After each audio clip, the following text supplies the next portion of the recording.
חיכו ממתקים וכולו מחמדים, זה דודי וזה רעי בנות ירושלים.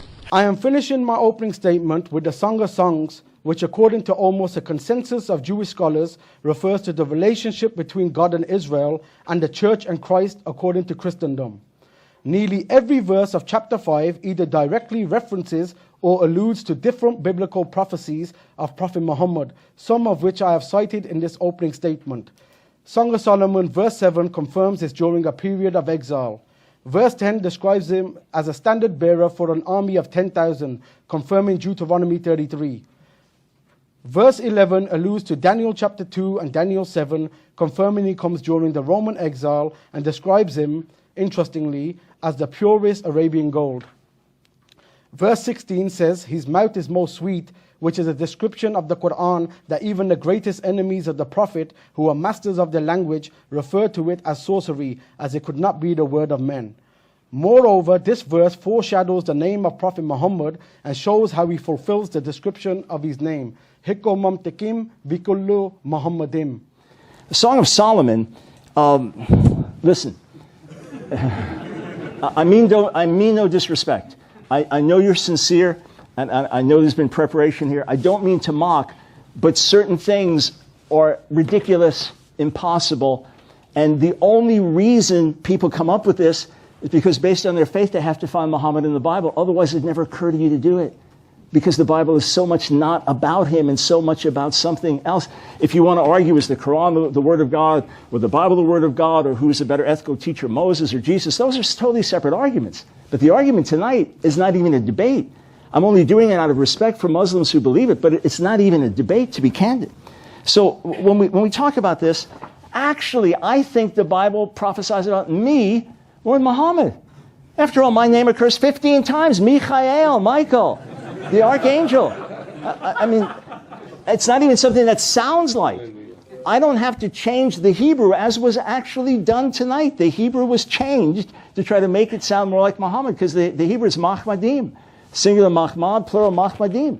In fact, the form Muhammad is impossible in Hebrew. It violates, there's no possible verbal form, not pu'al, hufal, no possible verbal form where that works, and there are no nominal forms where that works. So morphologically, phonetically, it doesn't work. It's just not Hebrew.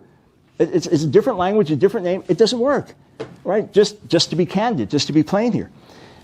So as for this, if we want to try to argue Chiko, Mamtakim, B'chulo, Makhmadim, so Song of Solomon 5:16. Let's play it out as if it were Muhammad, okay? His mouth is delicious, and all of him is delightful, Makhmadim. Such is my beloved, such is my darling, O maidens of Jerusalem. So substituting the name Muhammad for the Hebrew plural form Makhmadim, even though they're different in form and pronunciation, the first half of the verse would now read, his mouth is delicious, and all of him is multiple Muhammads. So the text is saying that the male lover is actually many Muhammads. The context has nothing to do with Islam, nothing to do with Allah, nothing to do with Muhammad.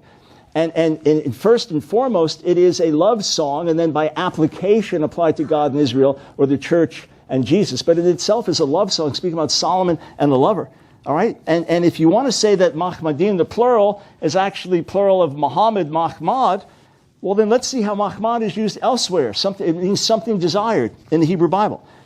Perhaps Muhammad is Ezekiel's wife, because it says that his wife is the Makhmad of his eyes. Or perhaps God said he was going to defile Muhammad, Ezekiel 24:41, because he said, I'm going to defile that which is Makhmad in their eyes. You can't play word games like this without making the Bible into a complete mockery. And look, I don't mean insult in saying this, but the arguments are as weak as saying, I have a Christian friend named Mo, and he used to be very fat, but now he's slim. And you respond saying, he's not a Christian at all. No, he's Mo, who is now slim, so Muslim equals Muslim. It's that outlandish. Now contrast this with the fact that Yehoshua, Jesus, right? Yehoshua, Joshua, the high priest in Zechariah 6, is set forth as a type and symbol of the Messiah. All right, a priestly king. And what is Yehoshua also called in the Hebrew Bible? 27 times the name occurs, but many times we're referenced to him. Yeshua, the actual name is found, and it's for the one who is a type and shadow of the priestly king. חיכו ממתקים וכולו מחמדים, זה דודי וזה רעי בנות ירושלים.